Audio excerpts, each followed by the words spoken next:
유쾌한 남자들의 시시콜콜 토크쇼 김프로쇼 지금 시작하겠습니다. 저는 김프로입니다.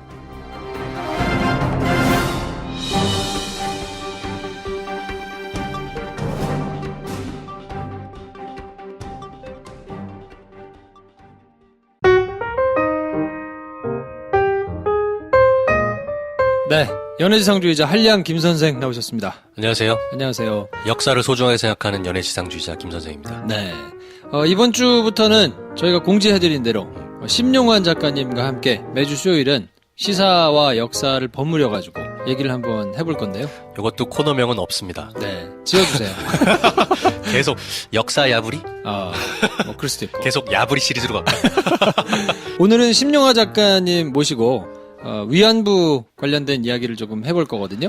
네, 지난주 강경화 외무장관께서 한일 위안부 협상 부분을 아사모사하게 원점으로 되돌리는 담화를 발표하셨죠? 네, 그리고 문재인 대통령도 이제 신년 기자회견 하면서 네. 만족할 수 없다. 그렇지만 어쨌든 뭐 해결을 해 나가야 되지 않겠냐 이런 원론적인 뜻을 밝혔는데 위안부 협상이 도대체 어떤 의미를 가지고 있고 위안부 문제를 한국과 일본이 어떻게 보고 있고 네. 뭐 이런 얘기들을 좀 역사적인 배경이나 이런 걸 좀 자세히 짚으면 좋지 않을까 싶어서. 그렇습니다. 위안부 문제가 생각보다 뿌리가 되게 깊고 복잡하고 간단치 않다라는 생각을 많이 했어요. 네. 역시 이럴 때는 전문가를 찾아서 들어보는 게 최고입니다. 네. 그래서 매주 수요일은 심용환 작가님하고 같이 저희가 역사와 관련된 이야기들을 좀 해볼 텐데, 뭐 아이디어가 있으시면 얹혀주시고, 저희도 뭐 나름대로 조금 최근에 문제가 되고 있는 시사 주제와 연관이 된 역사적인 배경 이런 것들을 조금 살펴보면 좋지 않을까 해서 준비를 하기로 했으니까요. 컨텐츠는 확실한 분인데 저희가 이제 캐릭터 간의 케미스트리가 어떨지 약간 고민을 했었어요. 심 작가님이랑 할 때. 네, 걱정할 필요가 없었습니다. 네. 이분이 대단히 우리랑 캐릭터가 맞는 분이었다. 네, 말 빠르신 거 말고는 네. 다 좋아요. 살짝 가벼운 그런 입담도 괜찮고. 네. 네. 저희 또 너무 묵직한 분 좀 별로거든요. 그렇죠. 네. 네. 이분이 상당히 가벼우십니다. 네. 자, 그래서 저희는 2부에서 위안부 협상과 관련된 이야기들을 한번 쭉 나눠볼 텐데 첫 시간이니까 기대해 주시고 하트 많이 눌러주세요. 하트요. 꼭. 네.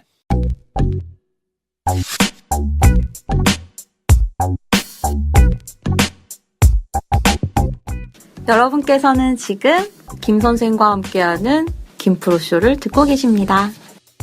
빠라바라바바바밤.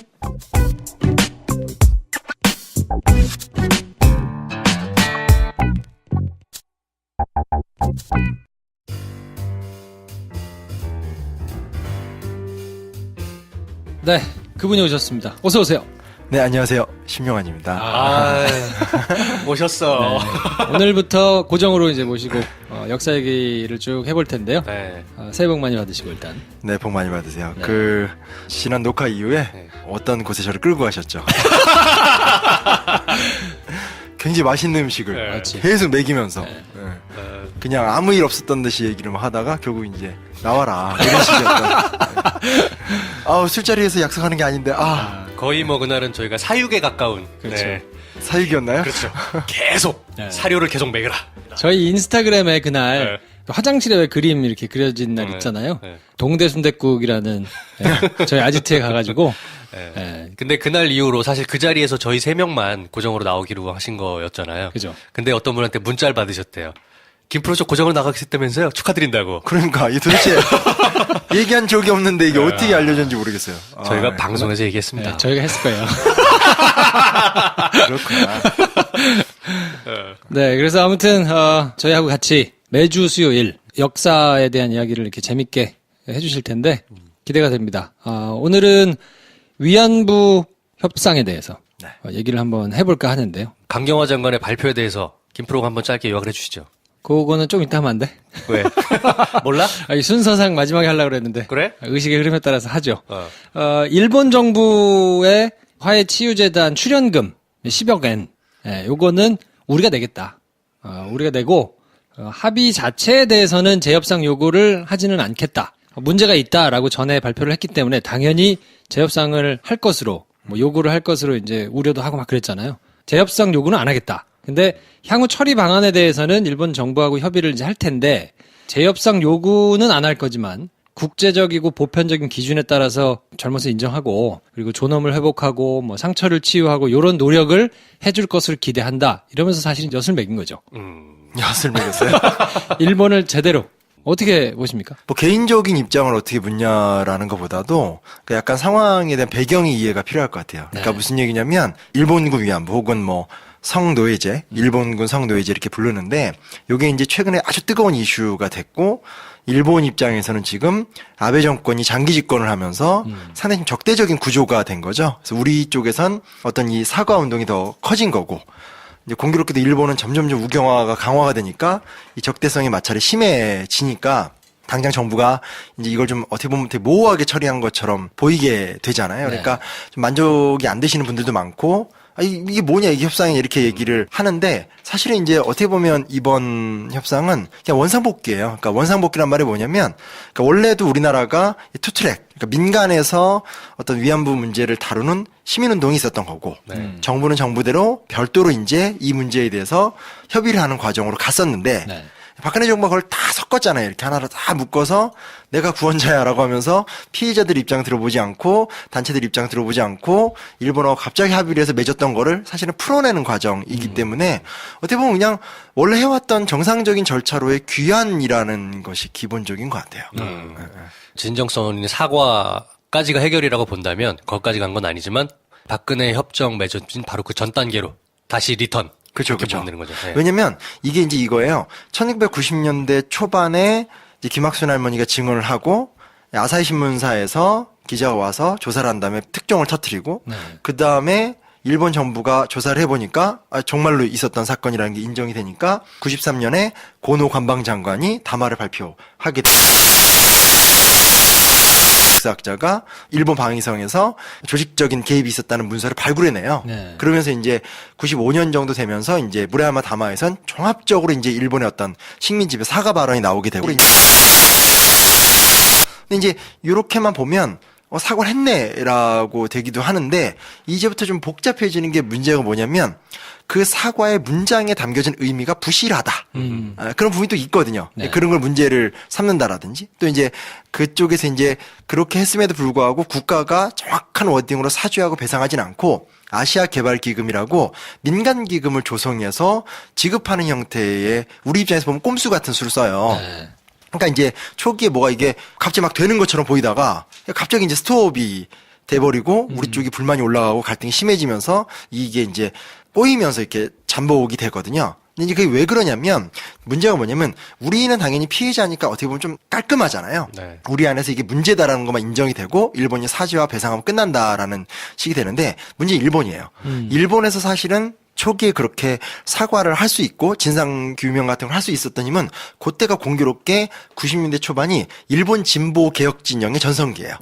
예, 그러니까 일본에서 80년대 중반 이후에 자민당 과반 의석이 깨지고 그러고 나서 이제 일본 사회당 같은 애들이 집권을 하는데 문제는 뭐냐면 이 일본 사회당 혼자 집권한 게 아니라 연립 정권으로 집권을 하는 상태. 그러니까 무라야마 총리가 전후 두 번째인가 아무튼 그 사회당 당수인데 그때도 그 연립 정권의 다수당은 자민당인 거예요. 그러니까 무슨 얘기냐면 일본 입장에서는 자기들은 또 이게 또 최선을 다하는 거예요. 그러니까 우리가 보기에는 되게 불완전한 사과문, 불완전한 기금인데 자기들 딴에는 이 정도가 그 당시 일본 사회에서 어떤 최대 규모의 액션이었다고 보여주고 근데 그 이후에는 이제 아시다시피 고이즈미 나오고 이렇게 되면서 점점점 일본이 우경화가 되니까 그 정도도 안 하는 흐름으로 가게 되는 거죠. 이런 것들을 우리가 좀 생각을 좀 해볼 필요가 있는 거죠. 전범 세력이 여전히 일본 내 주류 집권 세력이었기 때문에 사과가 안 된다라고 이해를 하면 되는 건가요? 그렇죠. 그러니까 지금은 아예 그게 그렇게 돼버린 거고 네. 사실은 90년대 때 그게 그래도 그나마 좀 사과를 하고 네. 어느 정도 기금을 줬던 거는 그때가 일본의 좀 이렇게 특수했던 민주주의의 전성기였기 때문에 가능했다라는 건데 그 이후에 우리나라는 계속 발전해 왔는데 일본은 퇴보하니까 이게 이제 우리의 요구는 올라가고 그쪽의 대응은 떨어지는 쌍방향 속에 있었다라는 걸 먼저 좀 알 필요가 있다라는 거예요. 쉽게 정리해보면 자민당의 핵심 세력은 여전히 2차 대전을 일으켰던 전범 세력의 후예들이다. 정치적으로 볼 때. 그렇죠. 되게 단순화시키는구나. 저렇게 네. 우리 방송 이렇게 과격한 방송인가요?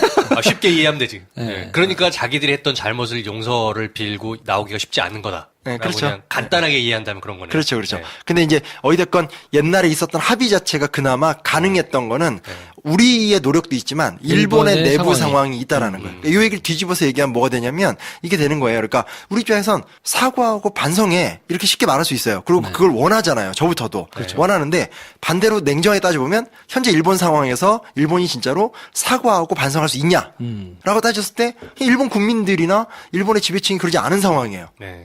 이거 어떻게 할 거냐. 이런 고민들을 사실은 정부 측에서 하기 시작을 한 거예요. 90년대부터.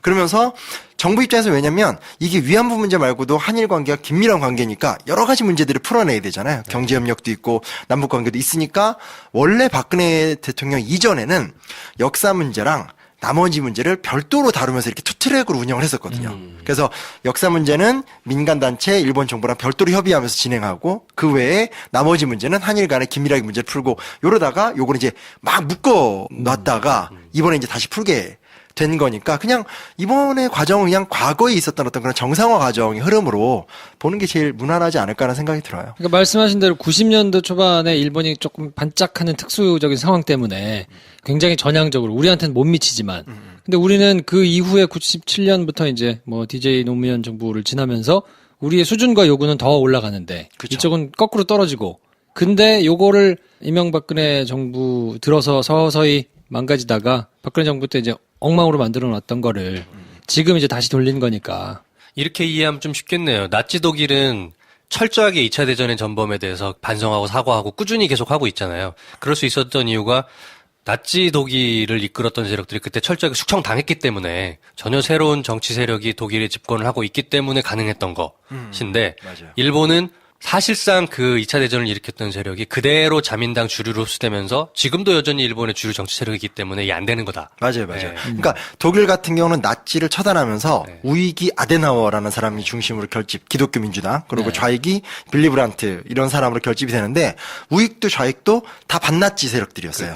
그러니까 나치 세력이 청산이 되고 우익과 좌익이 재편성되니까 둘 다 나치의 죄악 앞에서 자유롭고 그 나치한테 억압당했던 사람들이니까 좌우라는 입장 차이는 있어도 나치를 비판하는 데 대해서만큼 공통적인 거잖아요. 근데 이제 일본 같은 경우는 어떤 그 소위 말하는 일본의 우익을 대체할 세력이 부족하고 네. 그 우익에 그대로 이제 잔존하고 그 사람들이 어떤 형태로든지 과거의 영광을 회복시키고 싶어 하는 과정이니까 이게 도저히 똑같은 동력으로 따라가지 못하는 거죠. 네. 우리나라는 딱 그 중간인 것 같아. 친일 세력이 완전히 숙청된 건 아니잖아요. 지금. 근데 반반으로 이제 세력이 약간 균형이 예전에 이제 한 60년 동안은 친일 세력의 정권이 굉장히 강공했다면 이제는 좀 그 무게추가 49대 51로 이쪽으로 넘어오는 시기 정도라는 느낌이에요, 저는 지금은. 여전히 다 청산된 건 아니니까. 그러니까 이게 어떻게 하다 보니까 갑자기 얘기가 되게 시작부터 재밌게 가야 되는데 아, 왜 안 되는데 이제 오래 해야 되는데 굉장히 재밌어요. 저 큰맘 먹고 왔거든요. 지금 이 내용 굉장히 재밌습니다, 어떻게 지금. 보면 이 팟캐스트의 왕자의 귀한 뭐 이런 것도 근데 왜냐면 갑자기 얘기가 너무 심각해졌는데 우리 감정으로는 그런데 일본이 안 그런 거 지금 우익 얘기도 했지만 또 하나 뭐가 있냐면 일본은 우리나라보다 역사 교육을 더한 시키는 나라예요.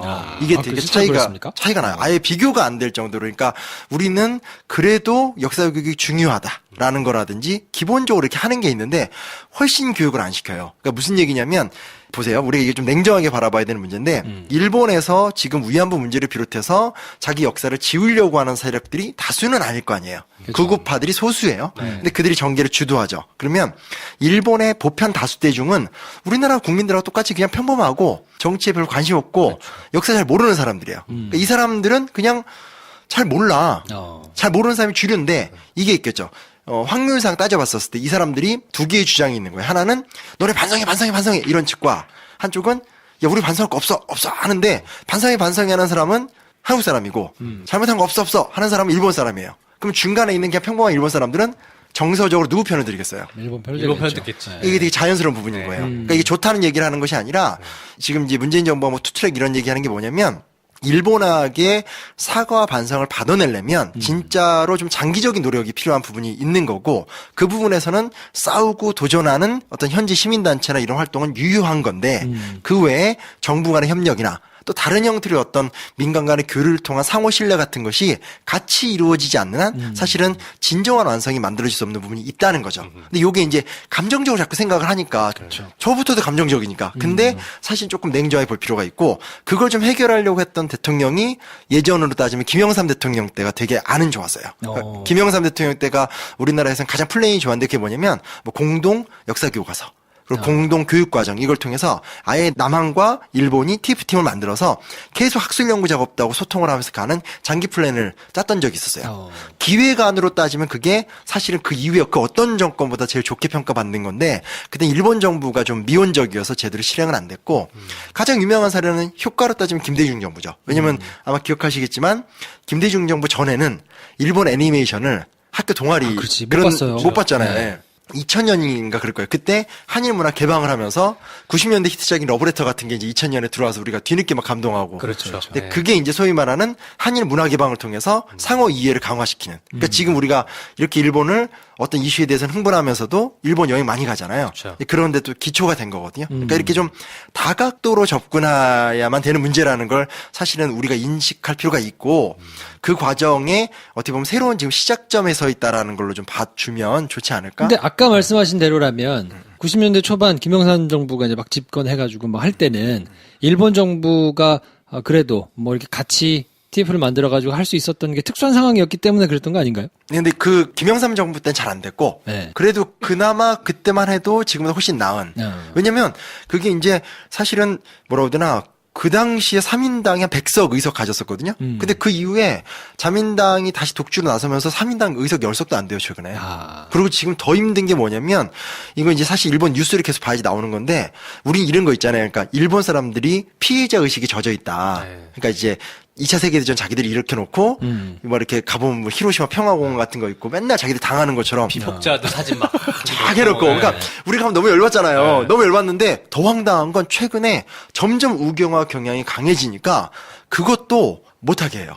그러니까 무슨 얘기냐면 옛날에 그래도 히로시마 평화공원을 학생들이 수학여행을 가서 이렇게 아픈 기억이다라고 얘기했다면 일본 우익이 더 기세 등등해지니까 그거 왜 가냐 부끄럽게 이건 자존심의 문제다 하면서 이제 아예 피해자 의식까지도 없애려는 시도까지 가고 있는 그러니까 일본이 더 우경화가 되는 거거든요. 막 가고 있구만. 네. 예. 뻔뻔함을 넘어서 이제 그리고 최근에 이렇게 뭐 일본 야당 나오는 거 보면 뭐 유신행 이런 거 보면 아베보다 더한 그 구구 정치인들 많이 나오는데 역으로 일본 젊은이들은 그 사람들을 진보나 개혁으로 여기는 현상도 나타나고. 그러니까 이러기 때문에 이거를 그냥 마냥 그 어떤 여태까지 해왔었던 방식으로만 가서는 우리가 원하는 걸 못 얻는 부분도 분명히 있거든요. 그럴 수 있겠네요. 그러니까 싸워야 되는 부분에서 싸우는 사람들은 싸우되 여러 루트를 통해서 친선과 교류를 통한 상호 이해나 평범하지만 합리적이고 상식적인 일본 사람들을 우리 편으로 만드는 작업을 또 별도로 한다라든지 네. 그리고 정부는 그러면 카드가 여러 개가 되는 거잖아요. 싸우는 영향 또 이렇게 여러 가지가 되면서 이렇게 얘기를 또 좀 잘 풀어볼 수도 있고 그런 시작점으로는 저는 되게 이번 정부가 지난 한 20, 30년간의 위안부의 역사라기보다 이제 위안부 협상의 역사를 좀 검토해 보면 그렇게 마냥 부정적으로 볼 부분은 아니지 않을까라는 생각이 좀 들어요. 네. 저희가 녹음하는 시점에서는 일본 정부에서 뭐 반응을 내놓거나 하지는 않았단 말이에요. 그러니까 미리 뭐 얘기를 한번 해보자면 시간이 지나가지고 방송이 되니까 그 사이에 혹시 뭐가 나올지 모르겠습니다만 감안하고 들어주시면 일본 측에서 이번 발표에 대해서 뭔가 이렇게 내놓을 수 있는 수가 있나요? 아, 갑자기 시사평론 기분이 되는데 그러니까 이제 일본 입장에서도 애매한 게 뭐냐면 60억을 돌려주지 않았잖아요. 그러니까 네. 돌려줬다라면 합의 파기가 되는 건데 그렇죠. 합의 파기가 아니고 역제안을 하잖아요. 60억을 줬으니까 이걸 우리가 함께 어떻게 써볼지를 같이 얘기하자 대신에 우리 정부랑도 얘기하고 우리 시민단체랑도 함께 얘기하자라고 하니까 일본 입장에서 아주 묘하고 애매한 상태가 되는 거죠. 그러니까 뭐 강경하게 잘못됐다라는 어떤 강경선언들은 나오겠지만 일본이 지금 상태에서 특별하게 액션을 취한다? 가장 큰 문제는 평창올림픽 참여 안 하는 문제였었는데 지금 북한이 참여하는 상태고 트럼프가 100% 지지한다는 발언을 한 상태에서 일본이 뺀다? 이게 안 돼요. 혼자 고립되는 길인 거죠, 그거는. 고립되는 네. 길이에요. 그러니까 사실은 일본 입장에서 애매해지면서 이 싸움이 다시 또 장기전이 되는 거죠. 네. 그 외무상이 발표를 했어요. 강경화 장관 브리핑을 듣고 진의가 뭔지 궁금하다. 요 정도 입장 표명만 했거든요. 그러니까 그 이상은 사실은 더 할 말이 사실 궁색한 거죠, 일본도. 궁색하죠. 네. 뭐 하자는 거임? 요 정도인 거야. 그러니까. 네. 그 이상은 말을 할 수가 없어요. 뭐 하여튼 그래서 굉장히 잘 던졌다고 이제 칭찬을 하시는 분들이 많은데 어쨌든 공을 저쪽에 싹 다 던져버렸으니까. 그렇죠. 네. 근데 이제 그러면 앞으로 어떻게 이걸 장기적으로 잘 풀어가느냐가 사실 정부의 컨트롤 능력인 거고, 근데 문제는 우리나라가 뭐 4년 중임제도 아니고 5년 단임제이기 때문에 다음 정권을 또 어떻게 가느냐 속에서 연속성을 확보하는 게 문제인데, 이제 아직까지 우리나라가 내부적으로 사실은 위안부 운동 자체도 90년대 때 반짝했다가 중간에 들어갔다 이게 왔다 갔다 했고, 그러니까 국민들의 관심이 지속적이지 절대 않았거든요. 네. 그러기도 하고 또 이제 정권의 입장에 따라서 이렇게 확 바뀌면서 연속성을 확보하지 못한 부분도 있기 때문에 이건 좀 과제인 것 같아요. 이 문제를 장기적으로 해결하는 거는 단순하게 정부와 정부 간의 합의로 될 수 있는 문제가 아닌 게 너무 많아서 좀 어려운 부분이죠. 일본이란 나라랑 어떻게 관계를 맺을 것이냐라는 큰 전략이 방향이 서야 그 하나의 가치로 전략이 나오겠네요. 그렇죠. 네. 그러니까 객관적으로 1965년에 한일협정을 맺으면서 학교에서도 배우는 내용이지만 한미일 삼각 안보 체제가 형성이 됐고 한미일 군사 동맹, 한미일 안보 동맹, 그리고 한국과 일본의 그 고도의 무역 관계는 우리의 기분과 상관없이 아주 깊이 있는 유대 관계를 갖고 있는 건 사실이잖아요. 그렇죠. 요렇게만 얘기하면 이제 저 심령은 약간 이상하다, 저 친해봐. 그게 아니라 나도 감정적으로 당연히 이렇게 얘기하고 싶지 않은데 네. 이게 현실인 거를 부정할 수는 없어요. 그래서 제가 단박이 한국사에도 나오지만 저도 모르게 책 얘기를 했다 하게 되네요. 이런 거 좋아요. 좋아요. 나오지만 60년대 때 70년대 때 사실은 우리나라 기업들이 예를 들면 포니2 같은 거 만들 때 미쓰비시에서 기술 배워오면서 시작했고 다 이런 식으로 일본 기술 배우면서 시작을 하게 된 아주 좀 눈에 보이는 거에 비해서 혹은 국민 감정에 비해서 디테일하게 연관된 부분이 많거든요. 네, 그러니까 이런 것들을 아주 차분하고 냉정하고 신중하게 풀어가는 그런 맥락을 확보하는 게 좀 되게 중요한 문제라고 생각해요. 감정적으로 열받는 거 당연히 저도 뭐 똑같은 감정이겠지만. 인정하고 싶진 않지만 그 한국 현대사의 뿌리, 여러 가지 부분의 뿌리는 상당 부분이 일본에 있습니다. 특히 경제적인 부분은. 우리나라 대기업 시작은 대부분 다 일본에서 기술 제휴 받아가지고 시작하는 데가 많기 때문에 그렇죠. 경제적인 것뿐만 아니라 사회문화적인 제도 그리고 교육제도 뭐 이런 것들이 대부분 일본의 형식을 차용해서 여태까지 온 게 되게 많아요. 그걸 한순간에 어떻게 없겠어요. 저는 이참에 이렇게 된 부분에서 제가 예전에 뭐 막 방송 나갔을 때 했던 얘기인데 한국과 일본만의 문제로만 안 봤으면 좋겠어요. 분명히 어떻게 보면 인권 문제거든요. 그러니까 여성들이 끌려가서 학대를 당했던 성학대 문제이기 때문에 똑같은 상황은 아니지만 지금 우리 사회에서도 이게 굉장히 큰 화두잖아요. 그리고 어찌됐건 어느 순간에건 인간사에서 성폭력이라든지 구조적 폭력 같은 게 계속 있는 상황이라면 그냥 이 문제는 일본이 잘못했어 라고만 얘기하지 말고 그건 그거대로 하되 별도로 이제 이런 어떤 그 남성의 여성에 대한 지배라든지 아니면 구조에서 일어난 여러 가지 어떤 폭력과 억압의 문제를 우리 사회가 어떻게 책임질 것인가, 그리고 그렇게 당했던 사람들의 트라우마를 어떻게 치유할 것인가라는 이런 좀 종합적인 사회 시스템을 구축하는데도 우리 국민들이 좀 관심을 가질 필요도 있지 않을까. 그런 것도 좀 중요한 것 좋은 같아요. 지적이시네요. 네. 네.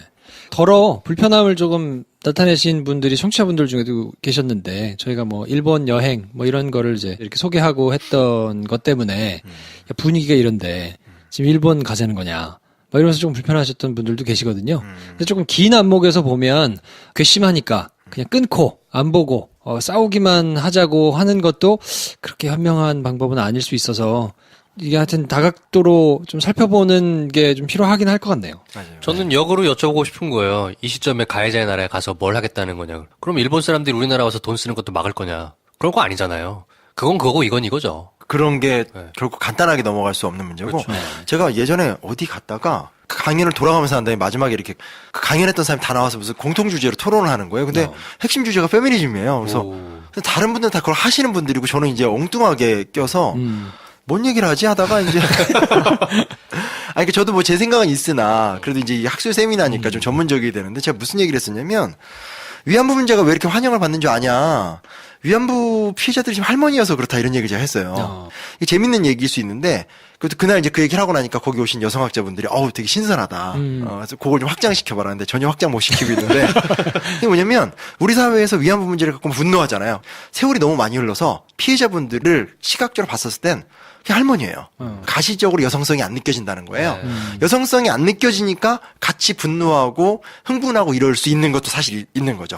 왜냐면 그 증언하는 사람들이 젊은 여자들이라고 쳐봐요. 혹은 이제 기껏해봤자 여성의 매력이 강하게 풍기는 뭐 30, 40대 여성이다라고 생각을 해봐요. 그럼 아마 지금보다 훨씬 더 나쁜 언어의 공격도 있을 수 있고 되게 다양한 모습이 생길 수 있는데 이게 공교롭게도 너무나 오랜 기간 동안 억지로 은폐가 됐다가 뒤늦게 나와서 이분들이 싹 다 할머니가 되고 나니까 소위 말하는 남성의 어떤 욕망으로 느낄 수 있는 여성성은 잘 안 보이는 게 되잖아요. 그러다 보니까 이 문제가 조금 더 한국 사회에서 이렇게 보편적으로 이렇게 하나의 운동이 될 수 있는 힘이 있지 않나 이런 얘기를 그때 뭐 여성학을 갖고 막 얘기하면서 여러 학자들하고 얘기를 나눴던 기억이 있는데 그러니까 뭐 여기서 제가 이 말을 어떻게 결론을 지어야 될지는 잘 모르겠는데 이런 어떤 사실은 간단한 문제가 아니고 그 문제를 좀 깊이 들여다보면 여러 가지 얘기를 해볼 수 있는 구석이 있다라는 것도 우리가 좀 인지할 필요가 있죠. 왜냐면 1945년 해방된 다음부터 징용인 얘기 다 했었는데 이건 1990년대까지 아무도 얘기 못 했잖아요.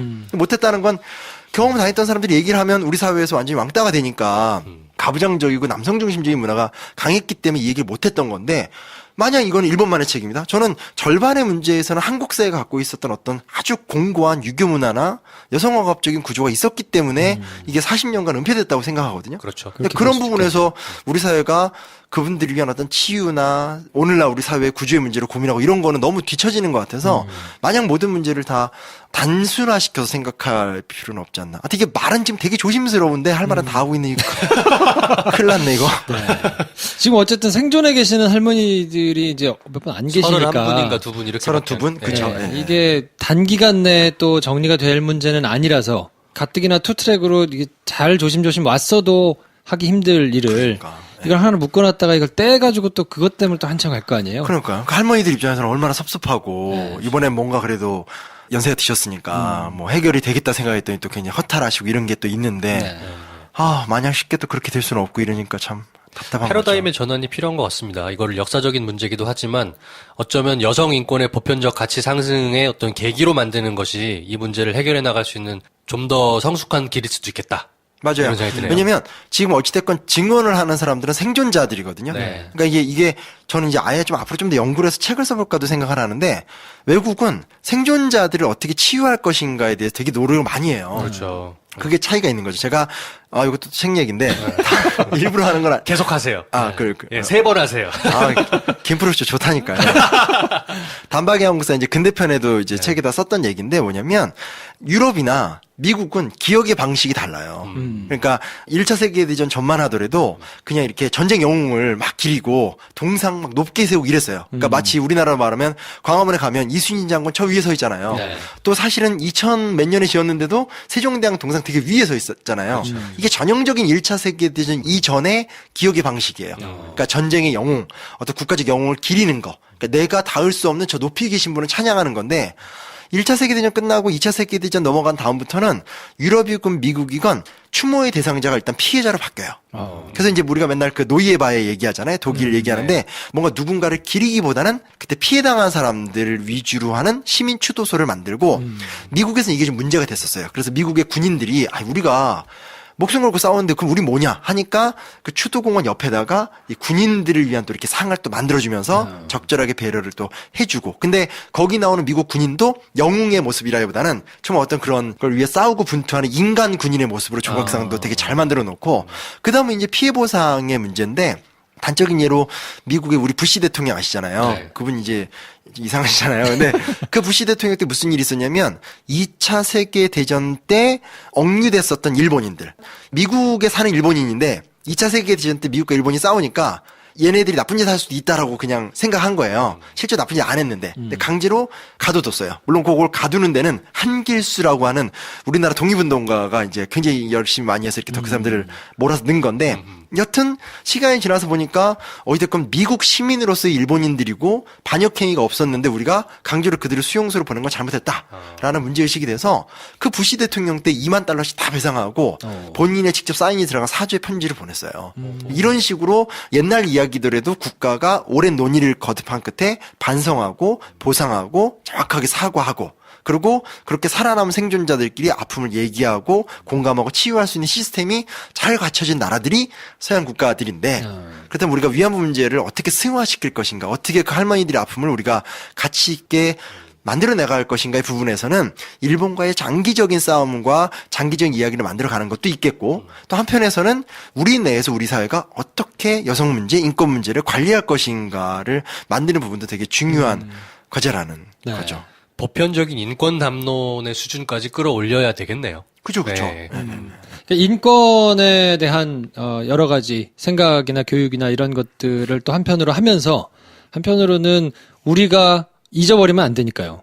이 사안에 대해서 역사적으로 어린 학생들부터 시작해서 사람들이 다 이렇게 좀 역사적인 거를 되짚어보고 기억하고 하는 작업을 같이 좀 해 나가야. 그쵸. 일본이 좀 상황이 바뀌어가지고 택도 없는 사람들이 정권을 잡고 있지 않는 때가 되면 그때 훅 들이밀어가지고 빨리빨리 이렇게 좀 할 수 있도록 준비를 좀 차근차근 하고 있어야 될 것 같다는 생각이 좀 드는데요.